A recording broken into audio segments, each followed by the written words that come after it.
Akkam jirtu maatiiwwan qubee akkaadaamii galanni waaqayyoof haa ta'u nagaa kooti fayyisaadha qubee akkaadaamii irraati kun qubee akkaadaamii irraati kan isiniif dhiyaatu barumsa herreegaa kutaa 12ffaa viidiyoo kana irratti gaa kan nuti walitti ilaallu yuunitii lammaffaa keessaatii exercise 2.5 irraa kaasnee haga 2.7 itti kan jiran walitti ilaallaa jechuudha. Paartiiwwan darban irratti paartii 5ffaa paartii 6ffaa irratti walitti ilaallee ture isaan kana jechuudha barumsa isaanii. Video kana irratti immoo exercise achi jala jiran hojjedhu malee waan jettaniidhaatiif isin hojjechuudhaatiif qophaa'eera jechuudha. So mi'a jalqabnu asirratti jalqaba irratti mee revise gochuudhaati naa jalqabnu. Iddoo kanatti maal jedha procedure to find the gradient of a curve at a point. Pointii tokko irratti yookaan pointii kenname wayii irratti jechuudha. Gradientii akkamitti akka barbaadnu procedure isaati jechuudha. Gradient jechuun maal jechuudha neeti walitti ilaallee ture slope jechuun ni dandeenya inneeti ilaallee ture jechuudha. So to find the gradient of a curve y is equals to f of x at a point x is equals to a irratti barbaaduudhaatiif jechuudha. Use the following procedure. Stepii sadii hordofna jechuudha. Stepiin jalqabamaadha. Write the quotient difference. Quotient difference isaanii bifa kanaatiin barreessina jechuudha. F of x minus f of a. F of a jechuun pointii sanutti irratti derivative gradient isaa akkanatti barbaadnu gaafatamne sana jechuudha. Divided by x minus a of f at x is equals to a dha jechuudha. Then step lakkoofsa lammaffaa irratti maal goona compute the algebraic expression in step 1 and simplify isa kana asirratti kana maal goona jechuudha amma compute goona yookaan immoo so ni hojjenna jechuudha. Itti aansee immoo simplify ta'a yoo ta'e simplify goona jechuudha. Sana booda find the value of the result obtained in step 2 as the value of x approach to a. Sana booda value arganne yoo result asirratti arganne kana jechuudha maal goona amma value isaa barbaanna jechuudha. As x approach to what a kan jedhu jechuudha. Kana jechuun dhumarratti erga salphisnee dhumarratti maal goona jechuudha. X a dhaatiin bakka buusna jechuudha salphaadhumatti. So the final result is the gradient of the tangent line to the curve y is equals to f of x at x is equals to a ta'a jechuudha. Mega exercise 2.5 irra kan jiru gaaffiiwwan muraasa wal faana hojjennee ilaallu. Asirratti maadha wanti nuu kenname find wanti nuti gaafatamne maadha find the gradient of a tangent line to the graph of the following functions at the specified point irrattidha kan nuti gaafatamne jechuudha. So gradient akka nuti barbaadnudha jechuudha. Gradient barbaaduudhaaf immoo formula step 1 kana sadan hordofnaa jenneera. Step 1 sadan hordofneeti hojjennaa jechuudha. So irra kan jiru kana haa hojjennu fakkeenyaatiif jalqaba irratti x is equals to negative a and x is equals to 4 gaafa jedhu value 8 jechuudha kun karaa biraatiin. So when x is equals to negative 1 gaafa ta'u jalqaba irratti haa hojjennu. When x is equals to negative 1 isa x is equals to 2 jedhu kana ofii keessaniitii hojjechuu ni dandeessu jechuudha. So step inni jalqabaa maal godhi jedha. Step inni jalqabaayu function kana akka quotient function itti barreessinu jedhe. Kana jechuun gradient is equals to yookaan gradient of this function at point x is equals to 4 irratti jechuudha. Gradient is equals to maal ta'a jechuudha amma f of x minus f of a jennaa jechuudha. Amma asirratti n keenya at x is equals to negative 1 barbaada waan ta'eef negative 1 divided by x minus of minus 1 x minus a jedha ture miti asirratti jechuudha. So iddoo kanatti isa kana erga bifa kanaatiin barreeffannee booda amma kana keessa galchinaa jechuudha. What is f of x? F of x jechuun x square dha. X square minus what is f of negative 1? F of negative 1 jechuun bakka x kana negative tokko galchine f of x dhaaf solve gochuu jechuudha. So gaafa gati tokko galchinu negative tokko gaafa galchinu putis positive 1 dhufa. Kanaaf yoo akkas taati divided by x minus of minus 1 jechuun maal ta'a? X plus 1 ta'a jechuudha. Sana booda isa kana gaafa simplify goonoo kan immoo sarara keessaa kana simplify gochuudhaatii fi sarara keessaa kana maal gochuu qabna? Factorize gochuu qabna. Ishii kana immoo gaafa factorize goonu yaa akkamitti akka factorize godhan beektu x plus 1 times x minus 1 dha kan isheen taatu divided by x plus 1 dha jechuudha. Asirratti x plus 1 kun fi x plus 1 kun maadha wal fakkaata wal balleessaa jechuudha. So maal qofa tafa jechuudha x minus 1 tafa garuu maal ta'uu qaba x is different from negative 1 ta'uu qaba jechuudha. Maaliif dominii rational function kana keessa negative 1 waan hin jirredhaatiif jechuudha. Sana booda egaa bifa kanaatiin edda akkasitti gashinee booda steepii sadaffaa irratti maal nuun jedhe iddoo kanatti find the value of the result obtained in step 2 as the value of x approach to a nuun jedhe. Kana jechuun kuni steepii lammaffaa irratti tokkoffaa fi lammaffaa walitti qabne hojjenna. Amma steepii sadaffaa irratti maal goona jechuudha. Steepii lammaffaa irratti kun steepii lammaffaa fi tokkoffaa walitti qaba. Steepii lammaffaa irratti maal goona as x approach to yookaan immoo gets closer to -1 x in gaafa negative tokkotti dhufu jechuudha. Amma maaliif asirratti when x is equals to -1 jenne irraa waan ta'eef jechuudha. As x gets closer to -1 gaafa ta'u jechuudha. Gradient of function keenya maal ta'a? Gradient of the function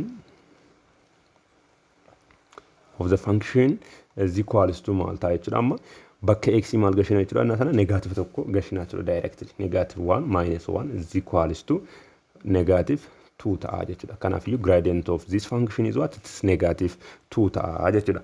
Asirratti erga sitti dhufne directly negative tokko gashina ta'e maalumaaf jalqabayyuu asumatti negative tokkoon galchine jechuu dandeessu.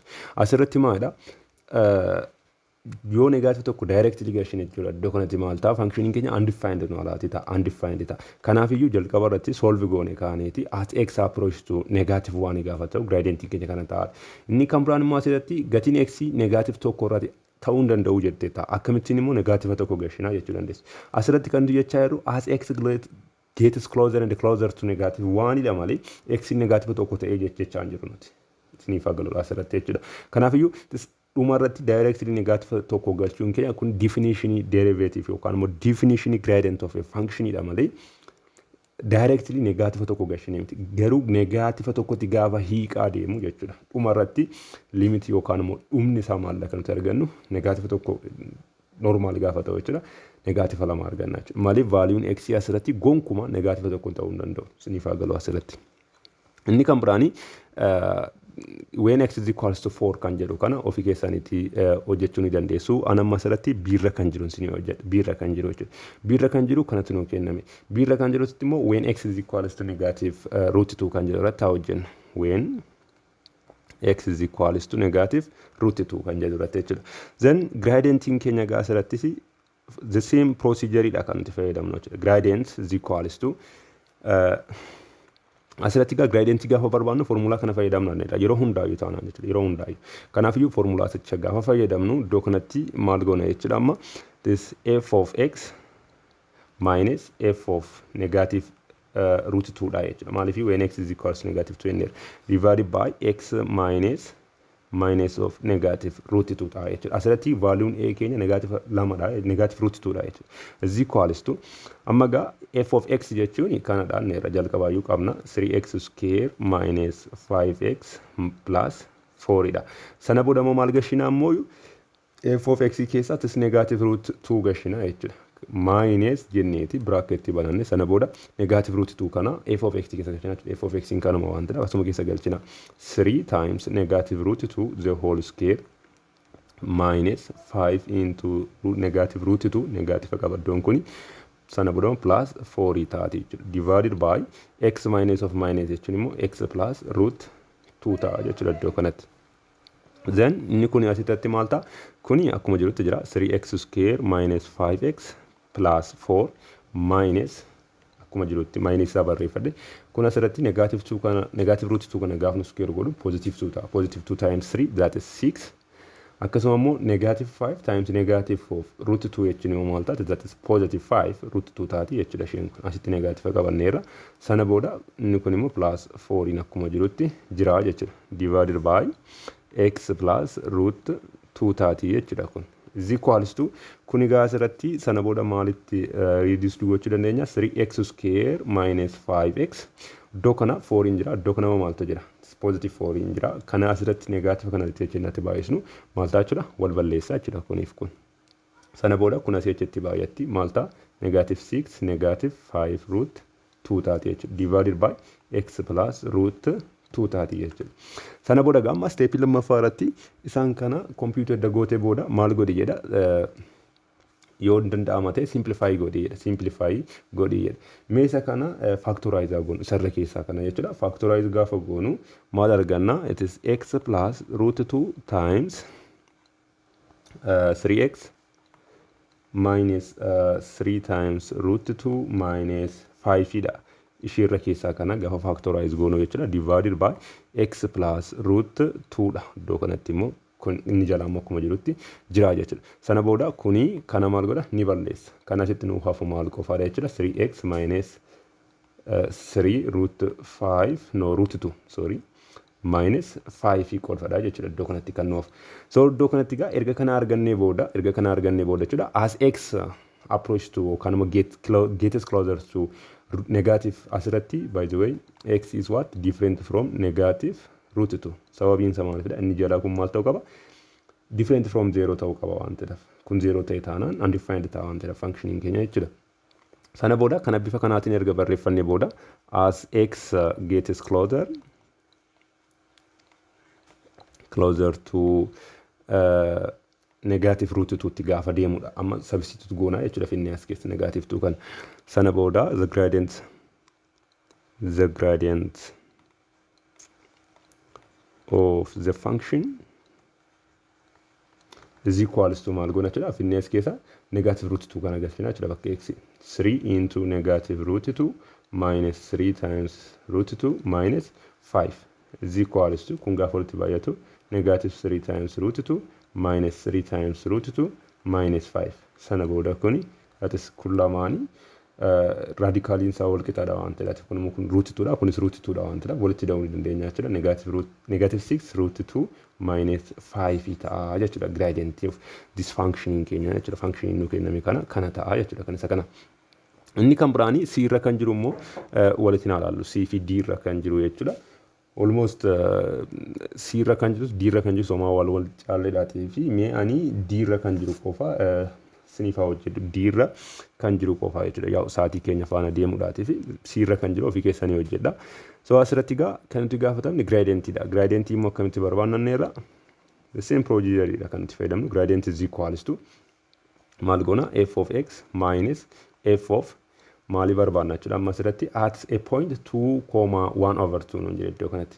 Kuni this one is x component dha kun immoo y component dha. Kana jechuun 2,1 over 2 jechuun gaafa f of x keessa lama galchinu gatiin f of x keenya tokko lammaffaa ta'a jechuudha. Kanaaf iyyuu kan nuti gaafatamne point ishee jalqabaa irratti dha. This is the a value jechuudha karaa biraati. A value jechuudha iddoo kanatti.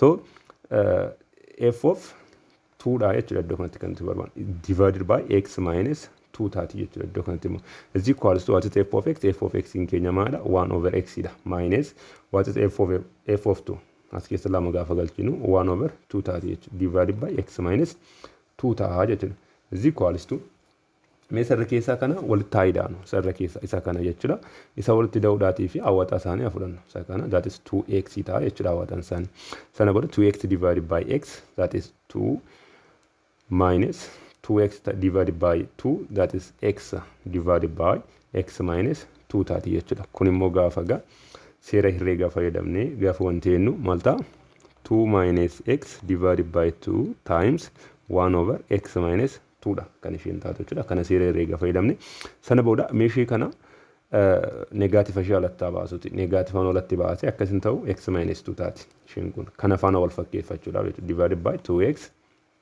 times 1 over x minus 2 ta'a jechuudha miilan. Sana booda kun akka kanaatti kana faana maal ta'a wal balleessaa jechuudha.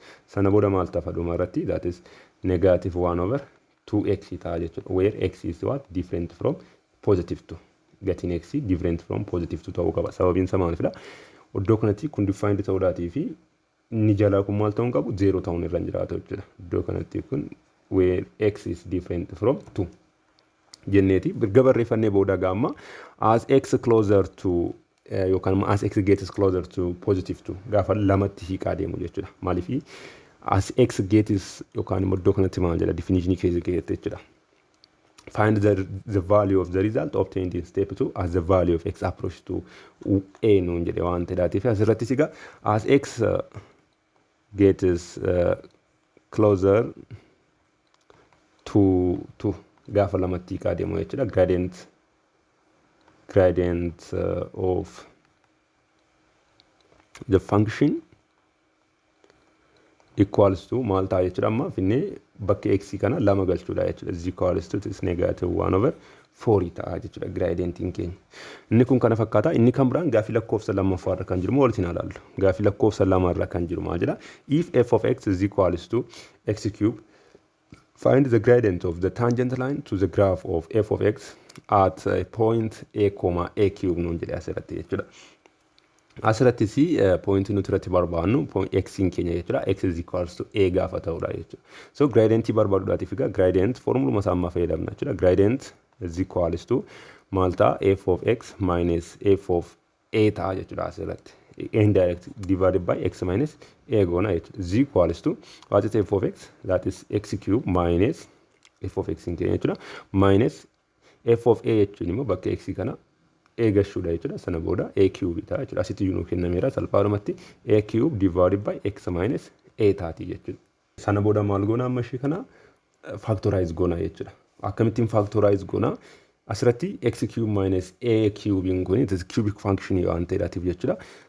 Rational root test fayyadamne wanti gochuu dandeenya. Fakkeenyaatiif jalqabarratti x is equals to a ta'e wanti kuni 0 ta'a miti. Kana sana booda gaa functioning kuni yookaan murni keessaa kun jechuudha x cube minus a cube in kuni x minus a dhaatiif ni hirama jechuudha. As keessa value yookaan immoo x is equals to a ni solutionii functionii kana taanaan yookaan immoo sarara keessaa kana qofa 0 taasisa taanaan jechuudha. Then x minus a dhaatiif inni irra keessaa kun maal ta'a ni hirama jechuudha. Sana booda long division fayyadamnee gaafa x cube minus a cube kana kanaatiif gaafa hirru meeqa ta'a jechuudha. It is x minus a times x square plus ax square plus ax square plus a square taati jechuudha. Iddoo kanatti kun square qaba. Sana booda divided by x minus a dha jechuudha. Kana gaafa factorize goonu isa kana ta'a jechuudha. Sana booda kun kanaatiin gaafa badu maal ta'a functionichi x square plus x square plus a square itu nuwaafa jechuudha. Where x is what? Different from positive a. Kuni wanti ta'uudhaatiif jechuudha. Sana booda gaa as x gets yookaan immoo as x approach to a tti gaafa deemu jechuudha. As x gets closer to a gaafa a tti adeemaa deemu jechuudha. Gradient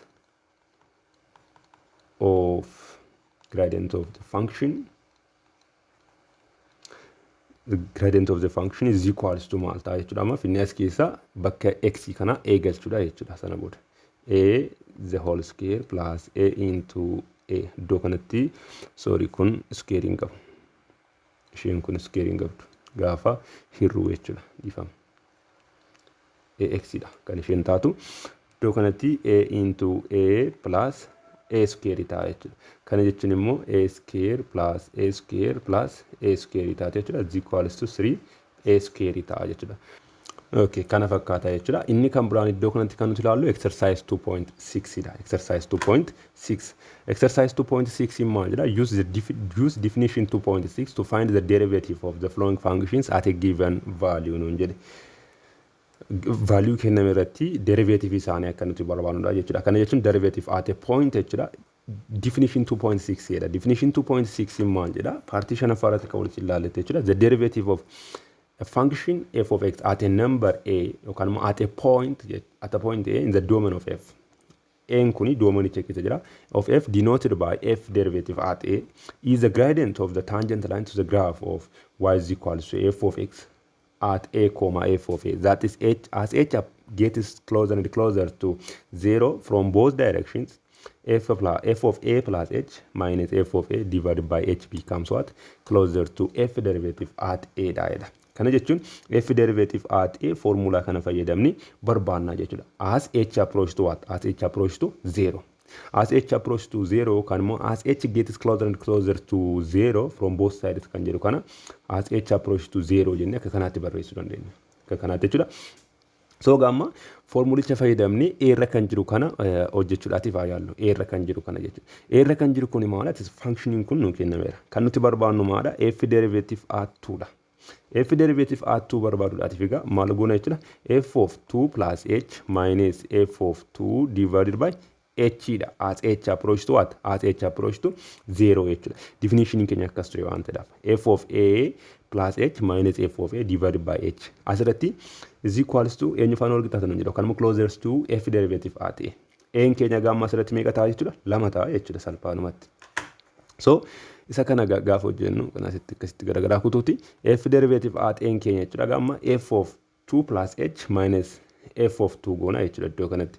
So kana keessa gaafa bakka x 2 plus h gashinuun jecha jira jechuudha iddoo kanatti. Gaafa galchinu iddoo kanatti 9 into 2 plus h ta'uu inni kun sana booda minus 7 immoo akkuma jirutti jira. Kuni function isa jalqabaa kanadha. Minus f of 2. F of 2 jechuun immoo as keessa 2 galchee jechuudha inni karaa biraati. 9 times 2 minus 7 ta'a jechuudha divided by h sana booda is equals to maal ta'a inni kun immoo kana gaafa irra baay'isnu 9 times 2 that is 18 9 times h 19h sana booda minus 7 akkuma jirtu jira jechuudha. Kun immoo asii achi gaafa irra baay'atu negative 9 times 2 jechuun 18 ta'a negative irra baay'atee waan ta'eef kun immoo positive 7 ta'a jechuudha divided by h. Sana booda asirratti negative 7 kun positive 7 kana wajjin balballeessa 18 kun immoo 18 kana wajjin wal balleessa. Kan nu hafu maal qofa jechuudha 19h divided by h ta'a jechuudha. Sana booda h kun h kanaatiin gaafa badu 19 ta'a jechuudha solution keenya. So f derivative iddoo kanatti kuni 19 tonta 9 dha miti kan 9 times h dha waan ta'eef kunis maal taati 9 taati kunis 9 yaa 9 ta'a jechuudha iddoo kanatti. Kanaatti derivative in function kana maal ta'a jechuudha 9 ta'a jechuudha. B irra kan jiru immoo hojjennee ilaallu f of x amma kanatti barbaadnu f derivative attuudha yookaan immoo 2 irratti derivative isaa meeqa ta'a jedhu sana jechuudha. Kana barbaaduudhaatiif gamal goona the same procedure fayyadamna f of 2 plus h minus f of 2 divided by h goona jechuudha. Sana booda is equals to f of 2 plus h jechuuni bakka x maal gashi jechuudha 2 plus h gashi jechuudha. Sana booda x the whole square jedhamti. Kanaaf iyyuu bakka isaa maal gashi jechuudha 2 plus h gashina jechuudha 2 plus h bakka x jechuudha. Gaafa keessa galchinu 2 plus h the whole square minus 1 in jira akkuma jirutti minus amma immoo f of 2 gaafa jedhu immoo bakka x 2 galchina jechuudha. 2 gaafa galchinu positive 2 square minus 1 divided by h taate jechuudha kun is equals to shi kana gaafa square goonu maal taati 4 plus 4h plus h square dha shin kun jechuudha minus 1 in jira. Sana booda minus kun immoo gaafa square ta'uu meeqadha 4 hir'isuu tokko meeqa taate 3 hir'isuu 3 gaafa immoo hir'isuu 3 taate jechuudha iddoo kanatti divided by h ta'a jechuudha is equals to kun lama innaa wal sidaamu meeqa taate negative 4 kun immoo positive 4 maal ta'a wal balleessaa jechuudha kun akka kanaatti. Kanaafuu maal qofaadha 4h plus h square divided by h dha jechuudha iddoo kanatti. Sana booda kana otoo factor out goone iddoo kanatti h jechuudha asis jira waan ta'eef h toon alatti baafadhe asitti maal tafa 4 tafa plus h tafa jechuudha iddoo kanatti immoo divided by h kun h kana ni balleessa miti akka kanaatti. Sana booda is equals to maal qofa tafe 4 plus h ta'e jechuudha. Sana booda as x yookaan immoo as h approach to 0 gaafa gatiin h 0 tti approach ta'aa deemu jechuudha. Kun maal ta'aa deema 4 taati jechuudha bakka kana 0 galchine jechuudha. Sana booda f derivative attuuni function kana gaafa derivative goonu jechuudha meeqa arganna 2 arganna jechuudha 2 arganna jechuudha. Inni kan biraan d irra kan jiru kana isiniif hojjenna c irra kan jiru ofii keessaniiti hojjechuu ni dandeessu jechuudha. Bifuma ammaatiin salphaadha waan ta'eef so d irra kan jiru gaafa hojjennu kan nuti gaafatamne f derivative at 3 dha jechuudha. Karaa biraatiin asirratti f derivative at 3 is equals to akkamitti barbaadna jechuudha f of 3 plus h goona jechuudha. Asirratti formuluma nuu kenname sana keessatti gatii a 3 bakka buusudha jechuudha. Minus f of 3 divided by h goona jechuudha asirratti. Sana booda finnees keessaa value f of 3 plus h kana barbaadudha jechuudha. Kana jechuun maal jechuudha? Bakka x 3 plus h galchi jechuudha as keessatti. Kanaaf iyyuu gaafa galchinu 3 into 3 plus h minus 6 gaafa 3 plus h galchinu jechuudha. Sana booda immoo minus gaafa 3 galchinu immoo maal ta'a? Square root of 3 into 3 minus 6 ta'a jechuudha iddoo kanatti. Iddoo kanatti kuni 3 into 3 minus 6 akka kanaatti jechuudha.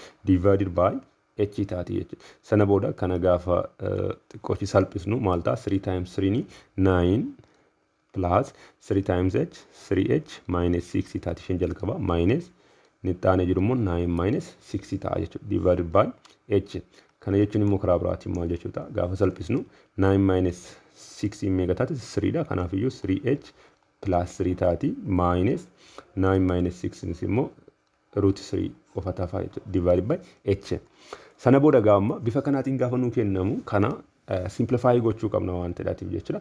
Gaafa square root wan garaagaraa akka kanas hin jala qabatu jechuudha. Maal fayyadamuu dandeessu? Rationalizing method fayyadamuu dandeessu. Kan kutaa sagalitti barattan jechuudha. Kana jechuun kana rationalize gochuudhaatii fi kana isarra keessaa kana iddoo kana ida'uu goone ittiin baay'isu jechuudha. Kana jechuun 3h plus 3 minus root 3 divided by h kan jedhu kana eenyuutiin baay'isu jechuudha. 3h plus 3 minus root 3 divided by root 3h plus 3 minus root no plus iddoon kun plus root 3 dhaatiin baay'isuudha jechuudha. Kana jechuun akka nama tokkoon baay'isee jechuudha. Maaliif kun lama wal fakkaata waan ta'eef wal balleessa waan ta'eef. Sana booda bifa kanaatiin erga keenya booda kana gaafa walitti baay'isnu fakkeenyaatiif x minus a times x plus a yoo ta'e kun lamaan gaafa walitti baay'atu x square minus a square ta'edha. So asirratti illee kun akkuma kanaadha jechuudha. Kanaatiin x yoo kanaatiin immoo a yoo jenne kun x dha kun immoo a dha jechuudha. So kana gaafa square kana gaafa walitti baay'isnu jechuudha. Sirra keessaa tokko isa kana square ta'a jechuudha. Kana jechuun 3h plus 3 qofa tafte jechuudha. Isheen irra keessaa minus kunis immoo gaafa square taatu minus 3 taati jechuudha. Divided by h into square root of 3h plus 3 plus square root of 3 taati jechuudha. Isheen kun immoo is equals to kuni gaafa kuni asitti positive sadidha kun immoo negative sadi kun lama maal ta'a wal balleessa. Rakkeetti kana maal qofadha 3h qofa tafa jechuudha. h into square root of 3h plus 3 plus square root of 3 tafa jechuudha asitti. Sana booda h kuni h kana gaafa balleessu is equals to maal ta'a jechuudha kuni 3 divided by square root of 3h plus 3 plus square root of 3 taati jechuudha. Sana booda gaamma asirratti kuni dhumarratti gaafa gatiin h closer and closer to 0 dha gati ta'e bakka h maal gochuu dandeenya amma directly 0 substitute gochuu dandeenya jechuudha. Maaliif functioning keenya kuni gatii h yoo 0 galchine maal hin ta'u undefined waan hin taaneedhaatiif jechuudha. So gaafa directly 0 galchinu jechuudha gatii h maal qofa tafti square root of 3 ta'a jechuudha ni jalqaba. Maaliif iddoo kanatti kana 0 gaafa galchinu 0 taati plus root 3 mataati jechuudha plus root 3 is equals to maal ta'a kuni 3 divided by 3 divided by 2 times square root of 3 taati jechuudha kun lamaan gaafa walitti dhaamu. Sana booda kana kitaabni tokko yookaan akkuma kanatti kaa'uu danda'a yookaan maal gochuu danda'a dabale rationalize gochuu danda'a.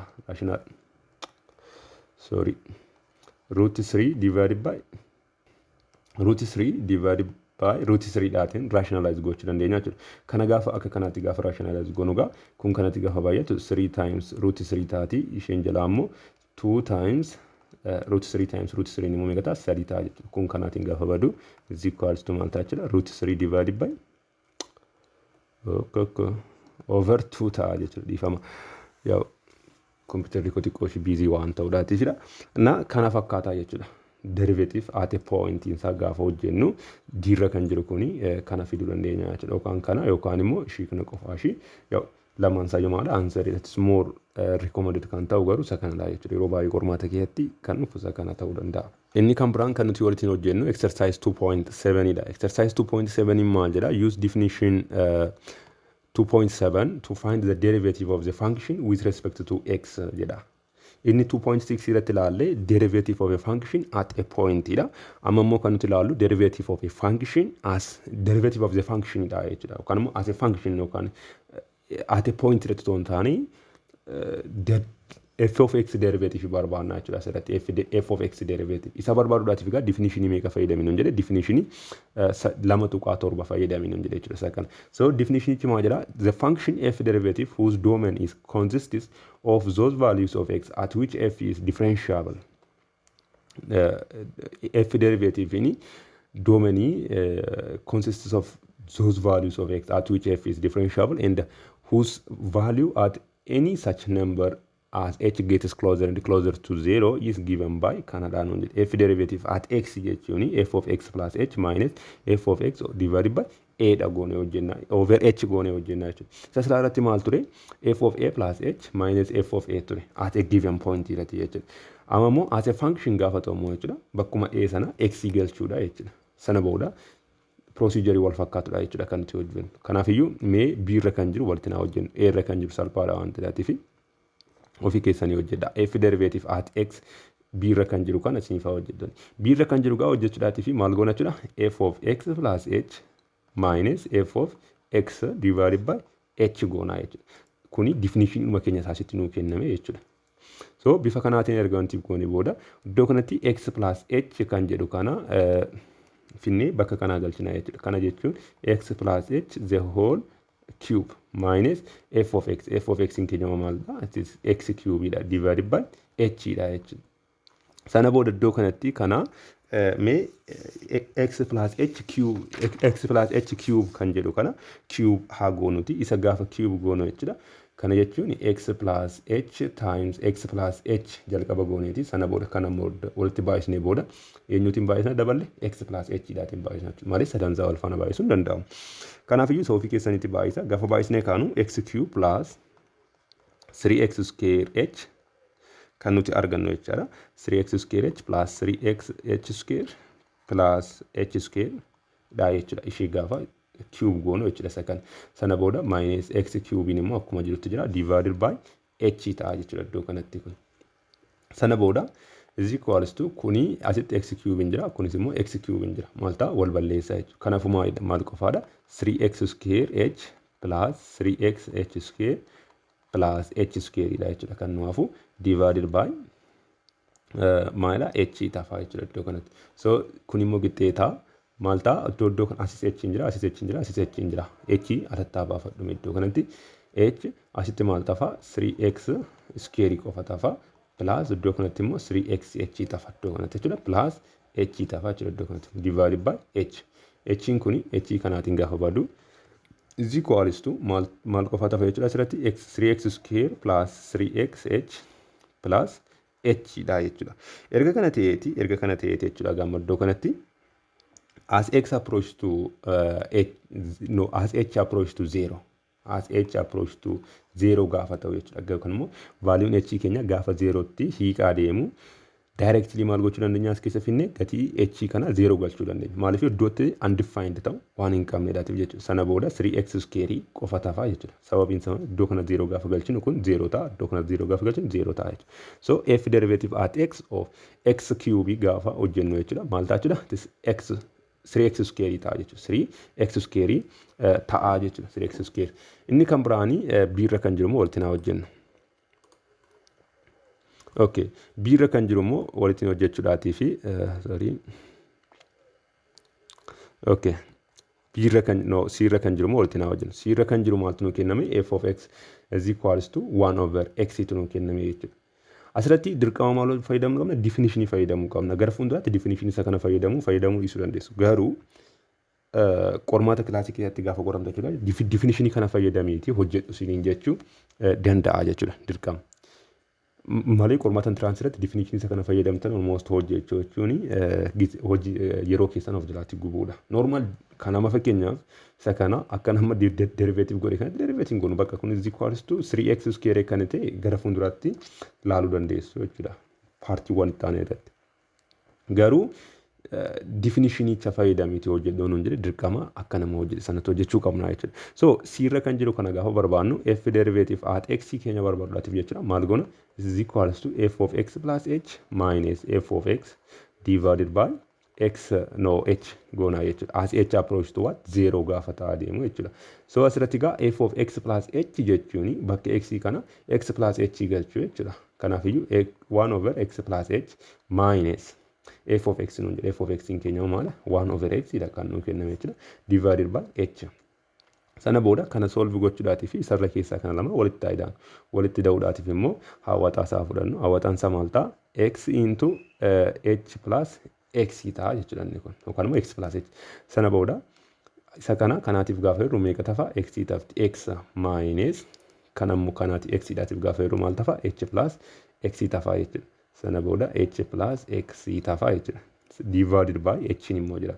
Sana booda kuni seera herreegaa fayyadamne gaafa simplify goonuu jechuudha. X minus x divided by x into h plus x times 1 over h taati jechuudha iddoo kanatti 1 over h. Sana booda is equals to kun lama asirratti x kun x kana gaafa balleessu maal tafa? This negative h divided by x into h plus x times 1 over h dha. Sana booda h kun h kana gaafa balleessu maal tafa? This negative 1 over x into h plus x kan jedhutu hafaa jechuudha.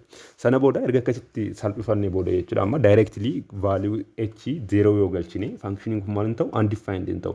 Kanaafiyyuu directly gashuu dandeenya jechuudha. By the way directly gashuun danda'ama ture garuu maal ta'a ture? Undefined ta'a waan ta'eef gara olitti jechuudha fakkeenyaaf iddoo kana otoon salphisiin jechuudha. Erga salphifnee booda garuu directly gashuu ni dandeenya jechuudha. Kana jechuun as h approach to 0 maal ta'a jechuudha functioning keenya negative 1 over x into x taati jechuudha. Maaliif value h kana 0 gaafa galchinu 0 ta'a. 0 plus x ta'a. Is equals to negative 1 over x square ta'a jechuudha. X square ta'a jechuudha. Inni kan biraani diirra kan jiru moo diirra kan jiru maaltu nuu kenname? F of x is equals to 2 times root x dha kan nuu kenname jechuudha. Diirratti f of x is equals to 2 times root x dha jechuudha. So isa kana immoo derivative gochuudhaatiif ammasi ruulii lama isaa amma fayyadamna jechuudha. F derivative at x is equals to maal goona? F of x plus h minus f of x divided by h goona jechuudha. Sana booda iddoo kanatti f of x plus h gaafa jedhu bakka x plus h gashina jechuudha. Kanaafiyyuu 2 times square root of x plus h minus f of x in keenya immoo 2 times square root of x in jira divided by h ta'a jechuudha. Is equals to kana asirratti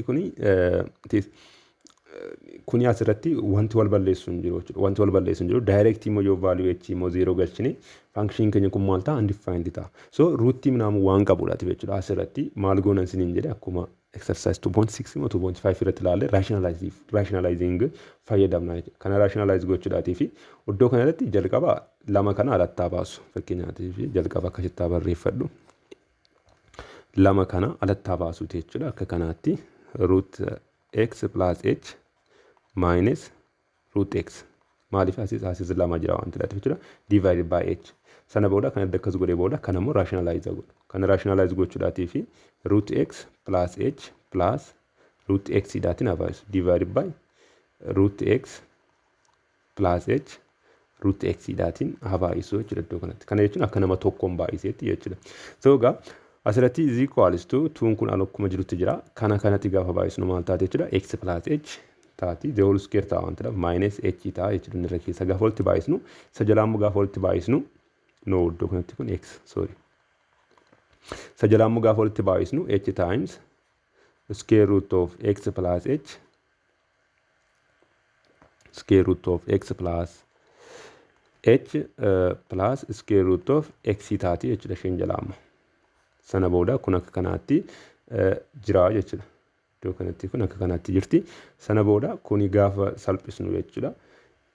X'n kunii fi negative x'n kun maal ta'a? Wal balleessa jechuudha iddoo kanatti. Kan irra keettafu maal jechuudha? 2x kan jettu kana qofaa tafa jechuudha. 2 kun asii jechuudha. X kan tafa 2x no 2h sorry 2h divided by h into square root of x plus h plus square root of x hafaa jechuudha iddoo kanatti. Sana booda asirratti h kuni h kana maal godha? Ni balleessa jechuudha. Kan irra keettafu maal qofaadha? 2 divided by maal ta'a iddoo kanatti root x plus h plus root x ta'a jechuudha iddoo kanatti kan nuti argannu. Asirratti egaa as h approach to 0 as h approach to 0 gaafa 0 tti hiiqaa deemu jechuudha. Amma directly maal gochuu dandeenya? Gatii h 0 galchuu dandeenya jechuudha. Gaafa 0 galchinu 2 divided by gaafa keessa 0 galchinu root x qofa tafanni jalqaba root x inni taana jiru akkuma jirutti jira jechuudha. Is equals to maal ta'a? 2 divided by 2 times root x ta'a jechuudha. Is equals to 1 over root x ta'a jechuudha. Derivative'n function keenya f of x is equals to root f of x is equals to 2 times root x kan jedhu jechuudha. So inni kun kana fakkaata jechuudha. Kana waan isin nu hojjedhu malee jettaniidhaati fan isiniif hojjedhe jechuudha. Garuu asirratti wanta isin gorsu jalqaba irratti ofii keessaniiti ilaalaati. Sana booda wanti isin galuu didee yoo jiraatedha kan isin deebitanii dhuftanii viidiyoo keenya ilaaluu qabdan jechuudha. Kana jalqaba irratti dubbachuun irra ture. So kana fakkaata jechuudha. Viidiyoowwan keenya taanaan akkasumallee chaaptarii hunda yookaan yuunitii hunda hojjechaa jirra waan sidaatiifi wanti sirra kisee yoo jiraate jechuudha. Dhuftanii irraatii ilaaluu dandeessu. Akkasuma immoo warri viidiyoon keenya isinitti tolee irraatii barachaa jirtanii hiriyoota keessaniidhaaf sheer gochuudhaatiin isaanis akka fayyadamaniidhaaf isaan gargaaraan isiniin jira. Akkasuma immoo warri maatii yuutuubii keenya hin taane immoo yuutuub chaanaalii keenya qubee akkaadaamii kan jedhu subscribe godhaan isiniin jedha. Akkasuma immoo chaanaalii kan biraa qabna Q's time kan jedhu jechuudha. Isallee subscribe gochuudhaatiin nu deeggaraan isiniin jedha. Galatooma haga viidiyoo itti aanutti walitti deebinutti nagaan tura.